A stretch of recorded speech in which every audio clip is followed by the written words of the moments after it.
We are joined, as always, by ABC Chief Medical Correspondent Dr. Jen Ashton, and we are tracking all of the major developments of the day. And as coronavirus cases skyrocket globally, here is a look at the latest figures from Johns Hopkins University. Diagnosed cases worldwide increasing to 54.4 million cases, more cases and deaths here in the U.S. than anywhere else in the world, at more than 11 million, with at least 246,000 American lives lost. All right, Doc, we're seeing these records, and we actually talked, Dr. Fauci was the one who talked about so much of the surge is caused by small gatherings.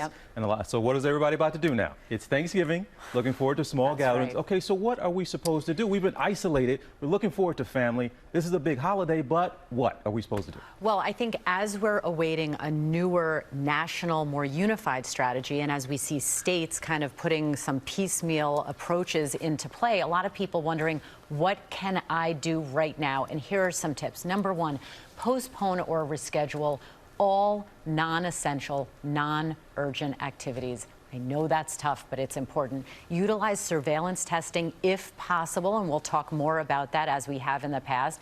Make your pod, your own little group, really as small as it can be. I went over this with my kids over the weekend.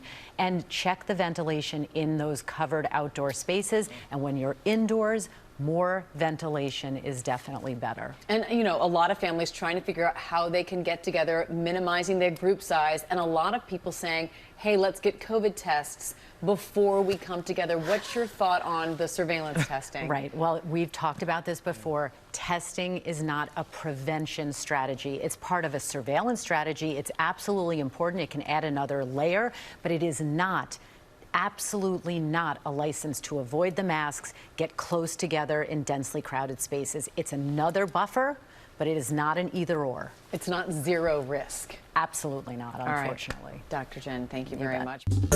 Well, hey there, GMA fans. Robin Roberts here. Thanks for checking out our YouTube channel. Lots of great stuff here. So go on, click the subscribe button right over here to get more of awesome videos and content from GMA every day, anytime. We thank you for watching, and we'll see you in the morning on GMA.